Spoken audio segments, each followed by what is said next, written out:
For anyone who considers themselves a people pleaser or a fixer or someone who has the wounded bird syndrome where you feel like you have to help and save people all the time, you might also find yourself looking at people's potential and staying with them because of that. This can apply to friendships, romantic relationships. It can even apply to jobs. I think for the most part, it mostly applies in romantic relationships, or that's when it's most prominent. But again, this can apply to any relationship in your life. But something that I've had to learn throughout my own life, my own experience, the awarenesses I've gotten throughout the years about this, is that the potential you see in them is probably the potential you wish someone would see in you. Oftentimes, what we want to experience, we project out into the world. Or what we are internally experiencing already, we project out into the world, right? So when we talk about somebody who is being mean to somebody or saying rude things or not showing up in the best way, I think it's safe to assume that they probably have a lot of inner turmoil going on, right? Whatever's going on internally is being projected and expressed externally. Obviously, there's nuance to this topic, but I think this also applies to the level of recognition you want to have from other people in your life. If you haven't really experienced that, or you maybe have been raised to not see it in yourself a lot, you might now find yourself looking at others in the way you wish you'd be looked at. So if you find yourself in relationships, in jobs, in friendships, whatever, and you're sticking around because of the potential of it being better or working out or seeing how like they can do this, they can be better, or this could be better if this, and this was different, you're sticking around for potential that you wish someone would also see in you. Because maybe you realize that you are not perfect, as none of us are. You have your flaws, you have your imperfections, you have things about you that you wish you could change, and you would hope that somebody would stay with you throughout this process. And that's so valid to want. That is so understandable to empathize with somebody else who's going through this because you can relate to it. However, the difficulty with this, or the tricky part with this, is that you might end up in situations that are not benefiting you in any way and are actually detrimental to you and your well-being simply because you're sticking around for potential. Potential is not promised. Potential is kind of a fantasy, right? Because the potential you see in somebody else, they might not see in themselves. Somebody else might not see that potential in them. Potential is not a true fact in a sense. It's just what you can see. If the circumstances were to align a specific way, that's how that person could potentially be. And obviously there's nothing wrong with seeing potential in people at all. That's great. I think that's how you can also help people grow. You can help, motivate them or inspire them or support them through their journey. Totally. But at a certain point, if it's affecting you and your well-being, or you're standing in your own way from getting what you actually want in a connection with somebody, it's time to let go. But I think the reason so many of us get stuck in this, which again, I am one of these people as well, I think the reason so many of us get stuck is because we don't want to betray or abandon this person that we see potential in because we're seeing ourselves through them via proxy.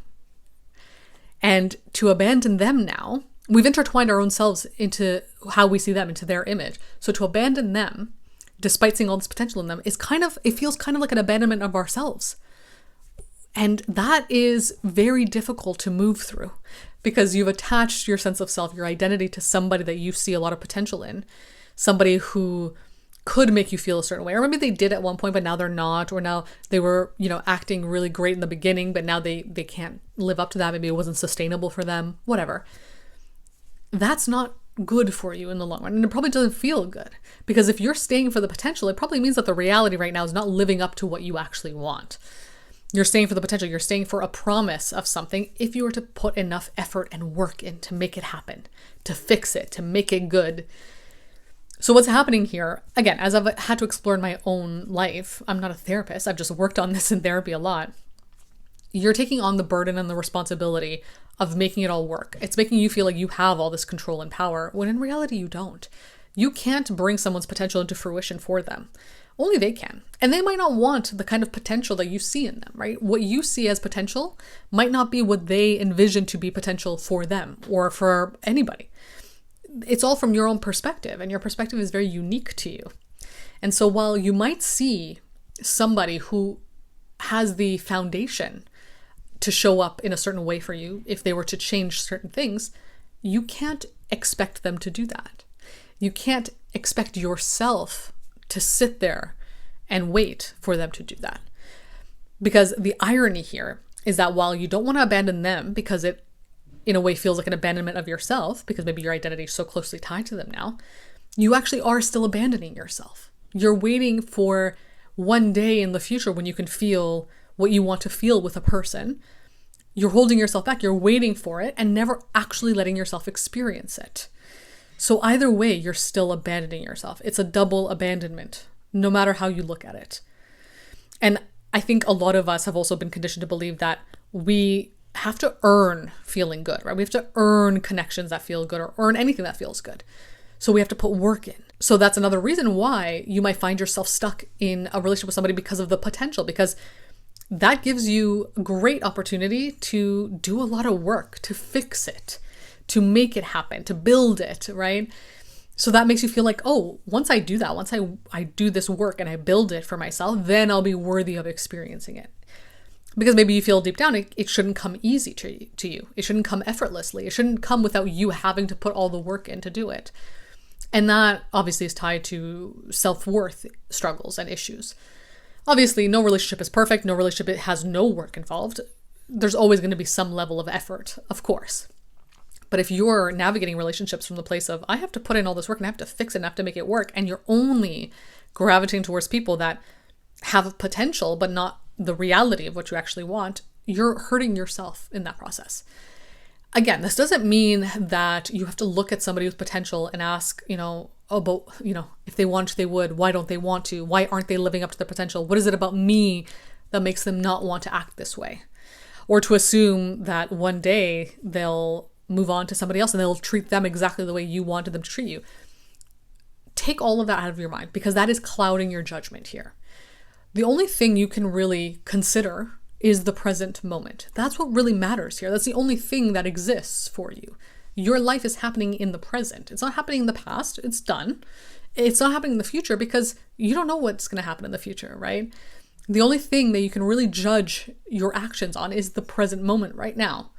So if in the present moment you're not experiencing what you want to experience, you're not feeling good, what does it matter if, coulda, woulda, shoulda, or if something could potentially happen in the future with somebody else? That should not be dictating how you show up for yourself right now.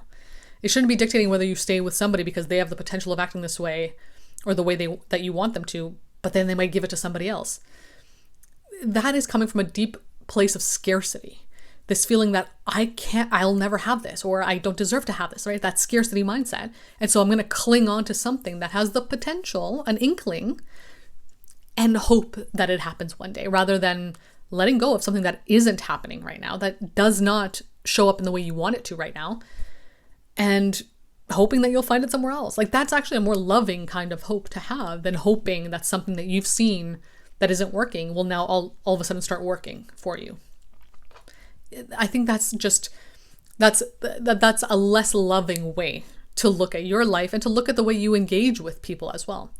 And it's also not fair to the other person if we're looking at it from the other perspective, right? It's not kind to stay in someone's life, not because of who they are right now, but because of the potential you see in them. That's not very loving either. Again, obviously, the point of connections, the point of interdependence is for all of us to help each other grow and, do better, be better, feel better, whatever. So it's not inherently wrong that you're staying with someone and you see potential in them. What I'm saying is, if you aren't also enjoying who they are presently to the fullest extent and are content with that, and will only ever be content if they change and become different, that's not very kind. That's not very respectful. So you're not respecting yourself. You're not respecting them. You're not feeling good. They're not feeling good. You're abandoning them. Then you're abandoning yourself. Like, either way, it's a lose-lose here, right?